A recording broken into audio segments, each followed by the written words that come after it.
History Secrets.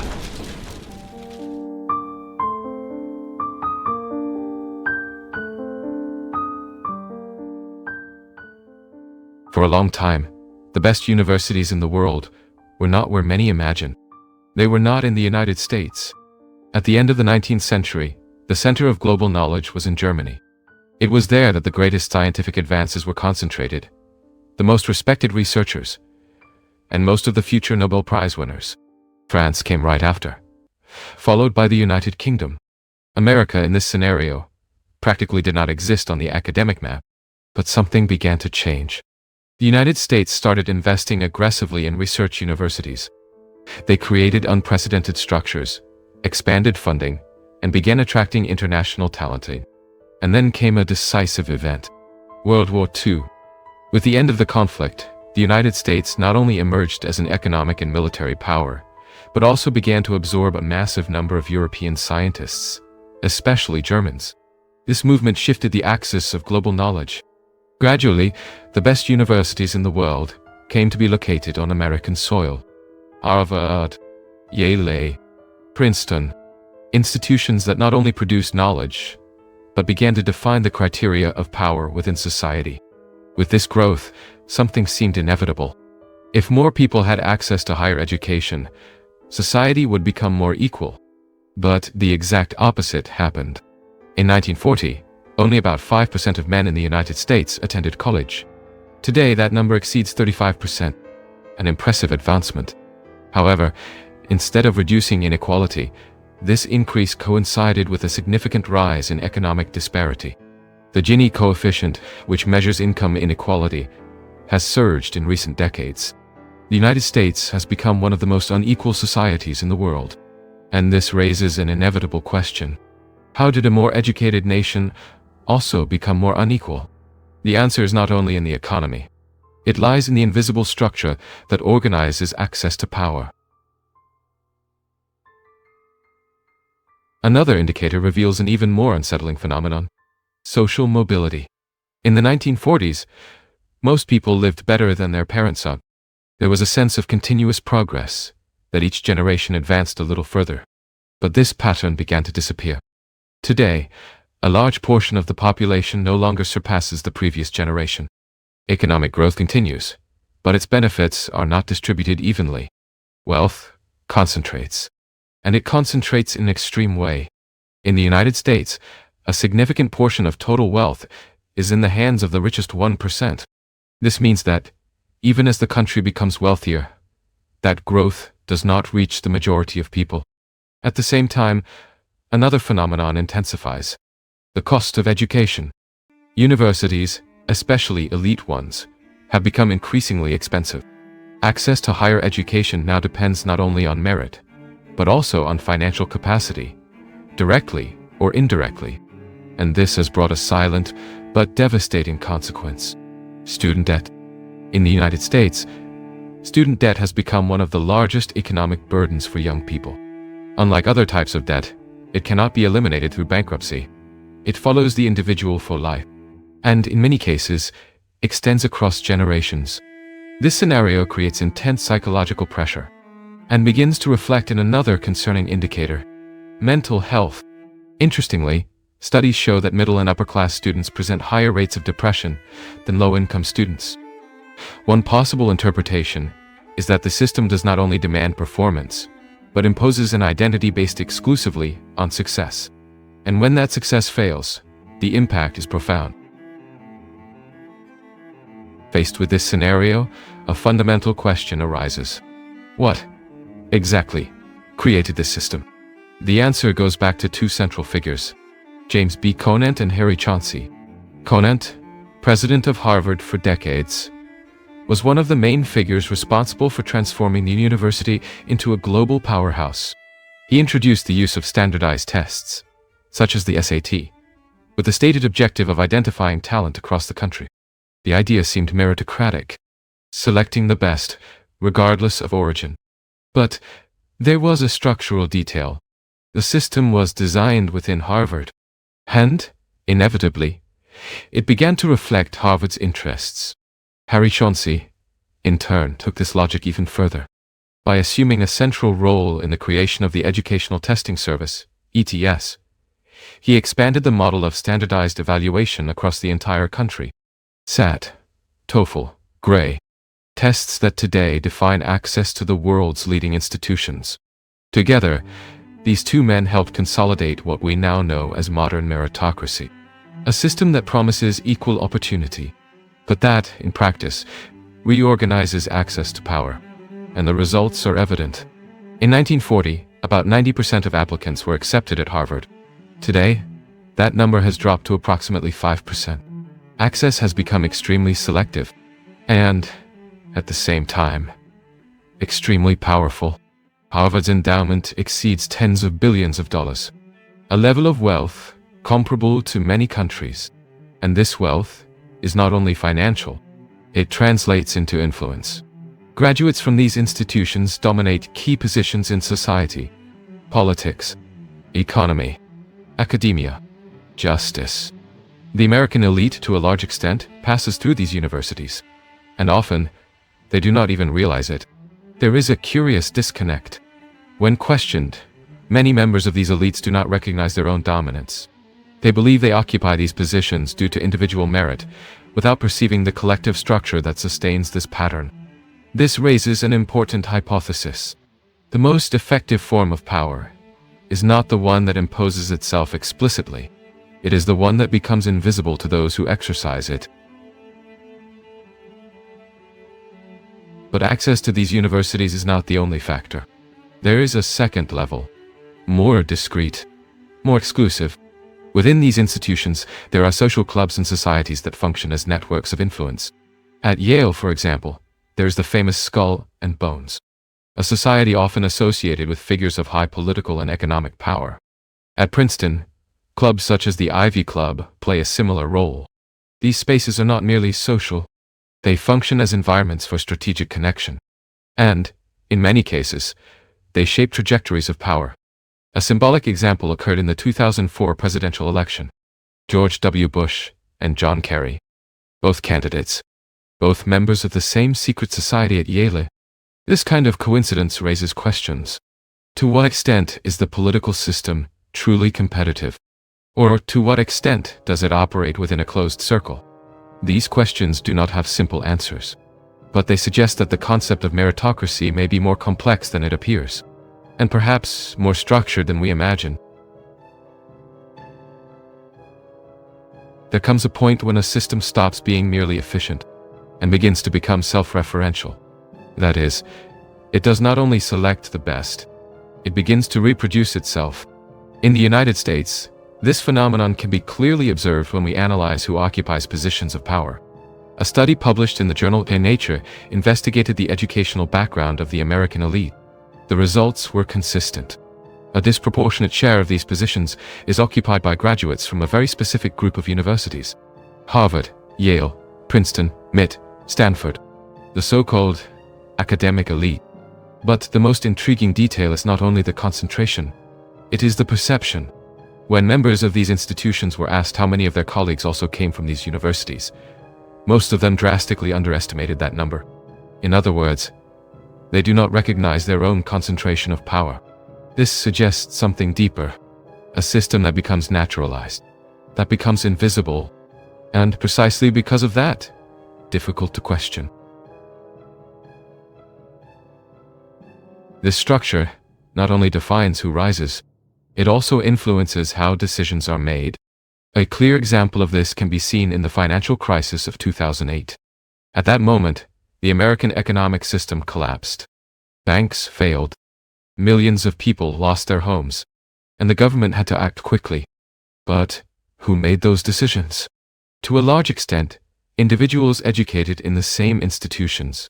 Larry Summers, former president of Harvard; Timothy Geithner, educated at Dartmouth, both with strong connections to Wall Street. They led the government's economic response, and they chose a specific strategy: to save the banks. The justification was to protect the economy as a whole, but this decision generated an inevitable criticism. If the banks were rescued, why did ordinary citizens not receive the same level of support? The answer involved a concept known as moral hazard. The idea that if individuals do not face the consequences of their mistakes, they will tend to repeat them. Curiously, this argument was applied selectively. Financial institutions were saved. Ordinary individuals, for the most part, were not. This created a sense of injustice, and that feeling did not disappear. It accumulated. A few years later, that feeling would manifest politically. Barack Obama was elected with the promise of change. He represented, for many, the possibility of a break from the system. But his economic team was composed of members from the same institutional circle. This created a perception of continuity, not transformation. And, over time, this frustration found another outlet. Donald Trump. His rise cannot be understood only as an isolated phenomenon. It can be interpreted as a reaction, a response to the feeling that the system was closed, that the rules of the game always favored the same people, and that meritocracy, in practice, was not as open as it seemed. This interpretation is not absolute, but it helps explain the dynamic of polarization that has intensified in recent years. Alongside this political scenario, there is a less visible dimension, the psychological dimension. The meritocratic system does not only organize opportunities, it shapes behaviors, and in many cases, identities. Within this model, success becomes the main criterion of value.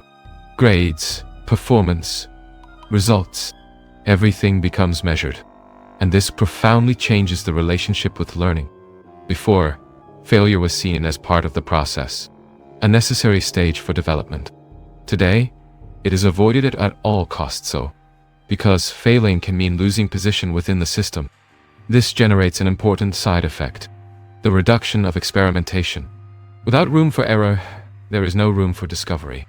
Without discovery, learning becomes superficial and oriented only toward immediate results. In addition, individual time is also affected. The routine of a modern student is highly structured. School, assignments, extracurricular activities, every minute is planned. This drastically reduces space for reflection, to think without an immediate objective, to explore ideas without performance pressure. And this absence of reflection compromises an essential skill, the ability to learn autonomously. Without this capacity, the individual becomes dependent on the system. They learn what is necessary to advance, but not necessarily to understand. Another important effect is the transformation of motivation. Learning ceases to be an end in itself and becomes a means to achieve status, recognition, power. This creates a specific behavioral profile, more utilitarian, more results-oriented, and often less open to questioning, because questioning may mean deviating from the expected path, and that can have costs. This logic also influences how teachers operate. In a highly competitive system, evaluations become central, and students begin to react directly to those evaluations. Low grades generate complaints. Institutional pressures increase, and gradually, the space for challenging teaching diminishes, because challenging implies risk, and risk is not welcome in an environment where everything is measured. Faced with all this, a relevant hypothesis emerges. Meritocracy, instead of promoting equality, may be reinforcing inequalities. Not only economic, but cognitive. Instead of forming more autonomous and critical individuals, the system may be producing highly adapted profiles. And, at the same time, limited by the very structure that rewards them. This is not a definitive conclusion, but is a possible reading, and perhaps a necessary one, because understanding how the system works is the first step to questioning it, and, eventually, transforming it. There is an idea that is rarely questioned, that the most successful people are also the most prepared. But what if this relationship is not as direct as it seems? What if success, within this system, depends on factors that go beyond competence? When observing highly successful profiles, a curious pattern emerges. Many of them carry stories of trauma, intense experiences, extreme situations, not as an exception, but as a recurrence. One possible interpretation is that these experiences function as fuel. They transform pain into drive, pressure into productivity, and, in some cases, fragility into extreme performance. But this raises a delicate question. Is this type of success sustainable? Or does it come with an invisible cost? An illustrative example helps to understand this dynamic. Johnny Kim, a former Special Forces member, a Harvard-trained physician, and a NASA astronaut, a profile that almost perfectly represents the system's ideal of excellence. But behind this trajectory lies a story marked by family violence, deep trauma, and a process of personal reconstruction. This does not invalidate his achievements, but it suggests that, in many cases, extraordinary performance does not arise only from talent or discipline. It may be the result of adaptation to extreme circumstances, and this changes how we interpret the concept of merit. Another relevant point is the ideological consistency of these public figures. Many contemporary leaders show significant shifts in positioning over time. J.D. Vance, for example, initially harshly criticized Donald Trump. Later, he began to support him. This shift can be interpreted in different ways: political strategy, adaptation to context, or lack of deep convictions. This last hypothesis is controversial, but it raises an important reflection. To what extent does the system encourage authenticity? And to what extent does it reward adaptation? If the main objective is to achieve success within a specific structure, it makes sense that individuals adjust their discourse to align with what is expected. This does not necessarily mean a lack of character, but it indicates an environment where coherence may be secondary to effectiveness. And this reinforces the idea that the system does not only select talent, it shapes behavior. Over time, these patterns begin to generate collective consequences. One of them is the increase in inequality. Another is social fragmentation, more intense political divisions, more frequent ideological conflicts, and a growing sense of disconnection between different groups within society. This fragmentation does not arise spontaneously. It may be the result of a system that concentrates power and resources in a very small portion of the population, and that, by doing so, creates distances that are difficult to bridge. In addition, there is a less visible effect, but equally important: the transformation of the concept of success. Before the consolidation of modern meritocracy, success was associated with values such as curiosity, openness, and the ability to learn from error. Failing was not a problem. It was part of the process, a mechanism of learning. Today, this logic has been inverted. Failure has become something to be avoided because it impacts metrics, grades, indicators, and, consequently, opportunities. This creates an environment where making mistakes is no longer acceptable. And without mistakes, there is no experimentation. Without experimentation, there is no real innovation. Another fundamental element is time. Time to think, to reflect, to simply exist without an immediate objective. This time is disappearing. Modern routines, especially in highly competitive environments, are structured to the extreme. Each activity has a purpose. Each action has a goal. And this drastically reduces the possibility of introspection. Without introspection, the individual loses the ability to understand themselves. And without that understanding, learning becomes superficial, reactive, conditioned. This set of factors contributes to a paradoxical scenario. Highly qualified people, with access to resources, with impressive trajectories, but, in many cases, disconnected from a deeper sense of purpose. And this may explain why, despite the increase in opportunities, rates of anxiety and depression continue to rise, especially among young people. The pressure for constant performance, the absence of space for error, and the need for continuous validation. All of this creates a psychologically demanding environment, and, in some cases, unsustainable. Faced with this scenario, a provocative conclusion emerges. Meritocracy as a system may be producing efficient results, but not necessarily healthy ones. It organizes, selects, rewards, but it also limits, pressures, and, in certain aspects, distorts. This is not a total rejection of the model, but an analysis of its consequences.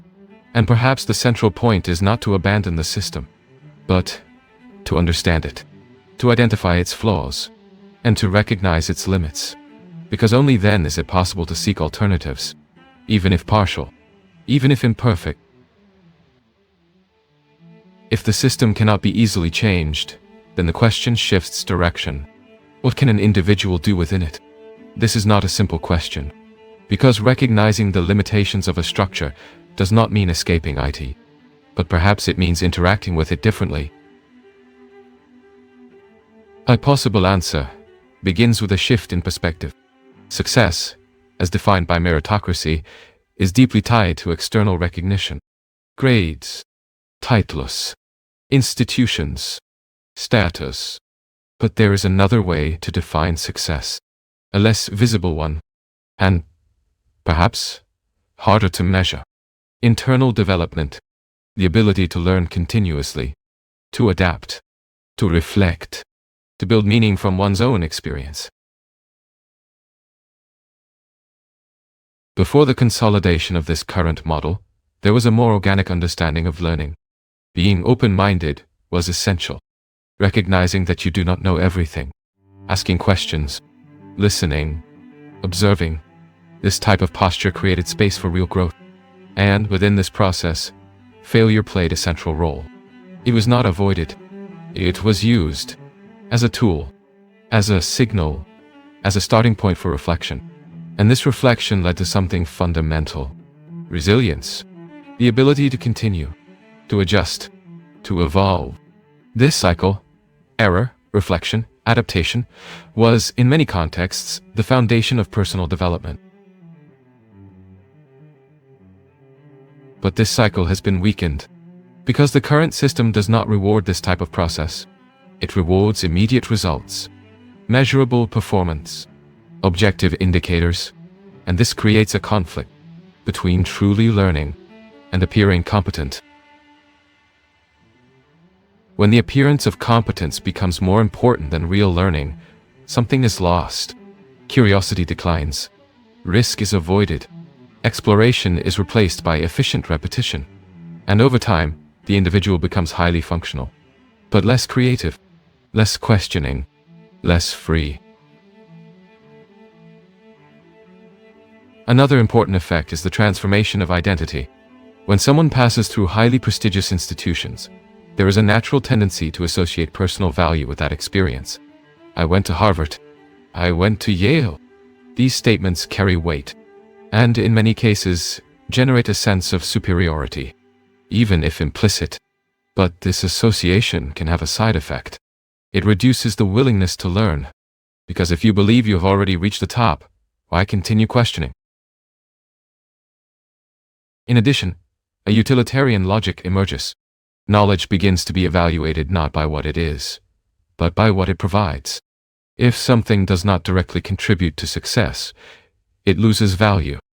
This limits the field of interest, reduces the diversity of experiences, and impoverishes the learning process. Another critical point is the relationship with time. In a performance-oriented system, every minute needs to be productive. But deep learning does not happen only in productive moments. It also happens in idleness, in pauses, in contemplation, in the absence of an immediate goal. When this space disappears, something essential disappears with the ability to think independently. In light of this, an alternative begins to take shape, not as a definitive solution, but as a possible strategy. Learning outside the system, or at least beyond it. This does not mean completely rejecting formal institutions, but it means not depending exclusively on them. Seeking knowledge actively, autonomously, curiously, disconnected from immediate metrics. This type of approach requires discipline. But it also requires courage, because it implies accepting failure, accepting uncertainty, and often following paths that are not recognized by the system. But it can offer something the system does not easily provide: authenticity. Another important aspect is redefining success. If success ceases to be only status and begins to include personal growth, continuous learning, and internal coherence, then choices also change. The focus is no longer just arriving. It becomes how to arrive. And, perhaps more importantly, why to arrive. This shift does not eliminate external pressures, but it changes how they are interpreted. And this can reduce the psychological impact of the system, because personal value no longer depends exclusively on external validation. However, this approach also has limitations. It does not solve structural inequalities. It does not change the concentration of power. And it does not eliminate institutional barriers. But it offers something within the individual's reach: awareness. And, from it, choice. Perhaps this is the central point. It is not just about criticizing meritocracy, but about understanding how it works, how it influences decisions, and how it shapes expectations. Because, by understanding these dynamics, it becomes possible to navigate them with more clarity, and, in some cases, with more freedom. The question, then, remains open. If the system does not change easily, and if its consequences are already visible, what is the role of those who participate in it? To accept, to adapt, or to transform?